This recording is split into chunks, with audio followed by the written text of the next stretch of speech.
அன்னதானம் செய்கிற மக்கள் கடவுளை நேராக காணலாம். கடவுள் என்பது யார்? அது எங்கே எப்படி இருப்பான்? அவன் 6 தலையா 10 தலையா? இல்லை, கடவுள் என்பவன் நம்முள்ளே இருக்கிறான். எப்படி இருக்கிறான்னா ஜோதி வடிவாக இருக்கிறான். நம்முள் எப்போ ஜோதி வடிவாக எப்போது இல்லையா இருக்கிறான். அது காமதேகம் மூடிக்கொண்டிருக்கு. அந்த ஜோதியை சொல்லவனா பெருமைக்குரிய ஜோதியை ஒரு கடினமான ஒரு காமதேகத்துக்குள் அந்த ஜோதி இருக்கு.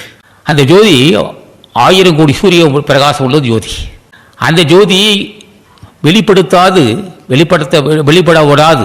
அந்த ஜோதி வெளிப்படாது. ஒரு இருட்டு தேகம், இருட்டாக ஒரு கடினமான காமதேகம் அந்த ஜோதியை வெளிப்படுத்த விடாது இருக்கு. அந்த தேகத்துக்குள் அந்த ஜோதி இருக்கு. அந்த தேகத்திற்கு அந்த ஜோதி புருவத்தில் இருக்கு. புருவத்தில் அந்த ஜோதி தோன்றும். அந்த புருவத்தில் ஜோதி தோன்று இருக்கு. காரணம் எல்லாருக்கும் இருந்தாலும் ஏன் வெளிப்படவில்லை என்று ஆராய்ந்து பார்த்தால் அவர்கள் பக்தி செலுத்தவில்லை. அதுக்குரிய முயற்சியில் ஈடுபடவில்லை. அவர்கள் ஈடுபட்டால் நிச்சயமாக அந்த ஜோதி